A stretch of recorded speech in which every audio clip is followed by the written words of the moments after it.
Es un gusto saludarles en este día. El título del tema a continuación, Consagrados hasta el final.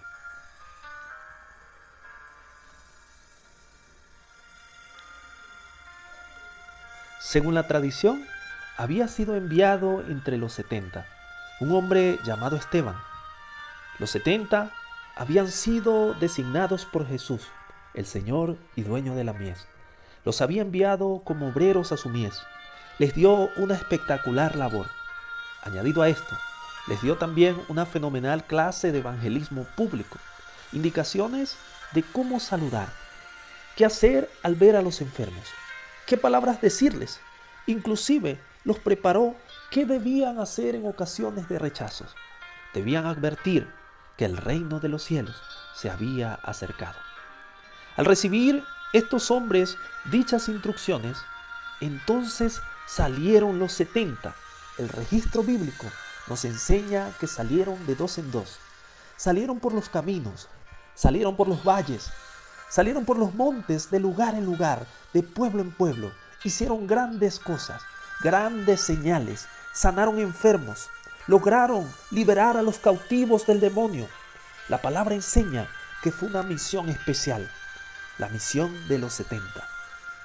Solamente 3 evangelios relatan o hacen referencia a esta historia, pero el Evangelio según San Mateo dedica mucho más tiempo.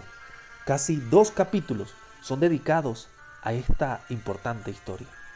El Evangelio según San Mateo, el capítulo 10, el versículo 16, el Señor Jesús les dijo: yo los envío como ovejas delante de lobos. ¿Cuántas cosas ocurrieron en esta jornada de impacto? ¿Cuántas alegrías?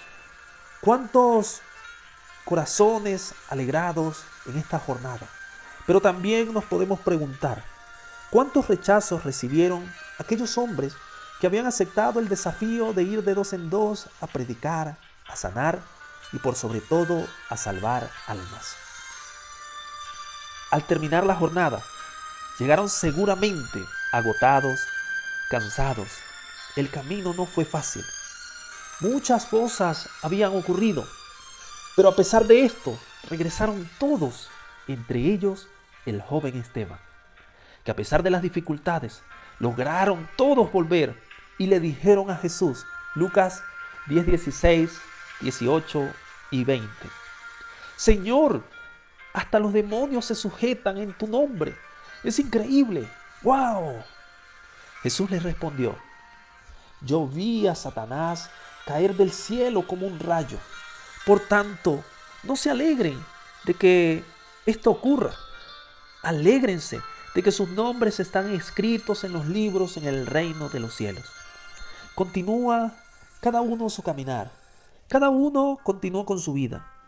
Muchos de estos lograron seguir a Jesús hasta el final. Muchos vieron su ministerio, su muerte, resurrección y aún la ascensión al cielo. De seguro todos. A pesar de ello, muchos terminaron siendo anónimos. No se mencionaron jamás en el registro bíblico, pero vivieron vidas extraordinarias, vidas ejemplares, conforme a la voluntad de Dios. También, de seguro Esteban, como estando entre los 70, siempre siguió a Jesús. Pero se menciona a este hombre por primera vez en Hechos capítulo 6, el versículo 5, electo como diácono, Esteban, cuyo nombre significa corona, cuyo nombre significa diadema. Fue un diácono designado para servir a los pobres. Pero el ministerio de Esteban no quedó allí, tal cual como ocurre en la parábola de los talentos. Este joven los colocó al servicio de Dios, sus dones, sus talentos, y fueron multiplicados. Hechos capítulo 6, versículo 8, dice la palabra de Dios que hacía grandes señales y prodigios. Gloria a Dios. El ministerio de Esteban había trascendido. El Espíritu Santo moraba sobre este hombre. Pero debido a esto, comenzó a padecer persecución. Unos de los hombres de la sinagoga de los libertos atacaron a Esteban diciendo que todo lo que él hablaba atacaba las costumbres del templo y atacaba las costumbres de Moisés. Decidieron, al ver los argumentos que de por sí eran irrefutables, arrastrarlos hasta el concilio, según Hechos capítulo 6, versículo 12. Allí se describe que había un hombre llamado entre todos Saulo de Tarso.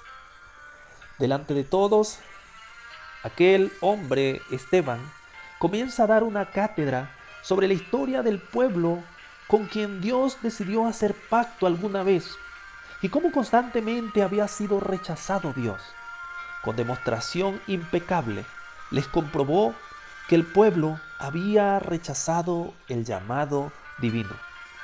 Mientras que los adversarios estaban allí, a la verdad decidieron y consintieron en quitarle la vida. Comenzaron a lanzarle piedras. De seguro Esteban rememoró las palabras de Jesús: yo os envío como ovejas en medio de lobos.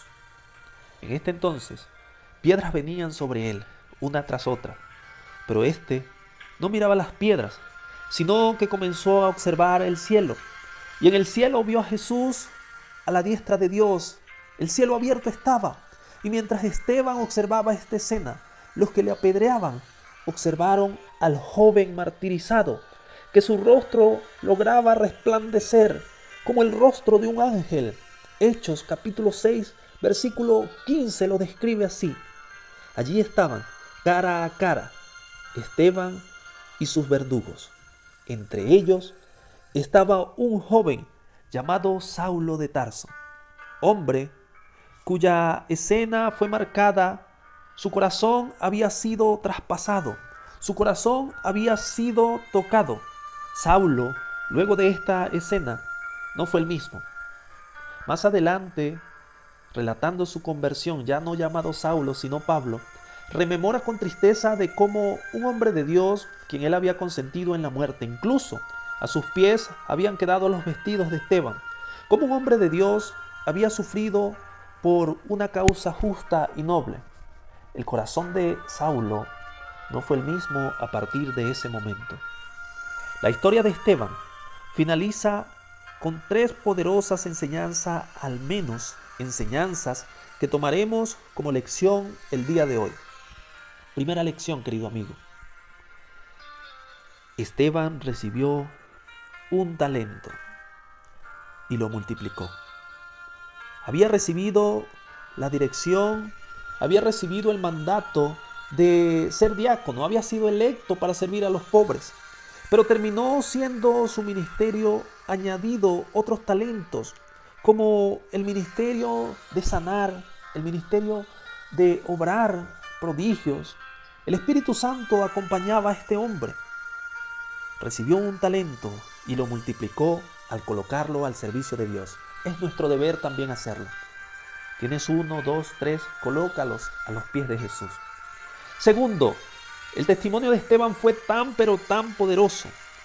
El resultado de haber vivido este hombre una vida en santidad, aún en los momentos más difíciles, trajo inquietud a muchos corazones, en especial el corazón de aquel acérrimo perseguidor de la iglesia, Saulo de Tarso. Segunda lección: no importa por lo que pases, si aún fuere tan pero tan difícil, testifica del nombre de Dios. Como tercera lección, podemos notar que Esteban, al final de su vida consagrada, según Hechos 7:60 en la versión Jerusalén, dice: Esteban durmió en Jesús. Y he aquí una poderosa lección que a la vez es una promesa que debemos tomar.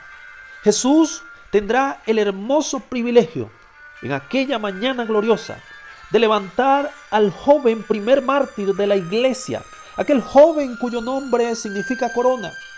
Será una diadema, una corona, será algo valioso que se rescata luego del sufrimiento y del dolor, como haciéndole honor a su nombre.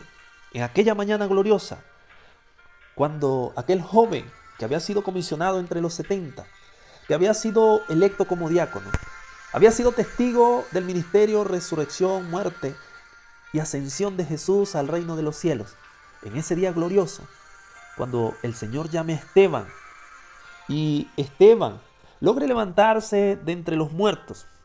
Sus ojos serán abiertos y una vez más continuará aquella escena que había sido truncada por un momento. Recordemos a Esteban mirando al cielo, recibiendo piedras, observando a la majestad de los cielos a la diestra de Dios. Así terminó la vida de Esteban, pero así tomará de la vida eterna cuando nuevamente abra sus ojos y vea al mismo que le acompañó hasta el último momento de su muerte. Esteban, abriendo sus ojos, de seguro recordará aquel momento cuando fueron comisionados y Jesús les dijo en Mateo 10:39, lo dice así: el que halle su vida la perderá, y el que pierda su vida por causa de mí la hallará. Bendito sea el Dios Todopoderoso.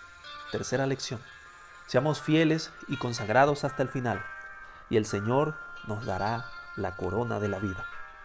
Cuán grande y hermosa es la promesa que nos ofrece el Señor Dios Todopoderoso, el Señor Jesús, a ti y a mí. La pregunta de hoy es: ¿estamos dispuestos? En especial te pregunto a ti, querido amigo, ¿estás dispuesto de seguir hasta el final a Jesús?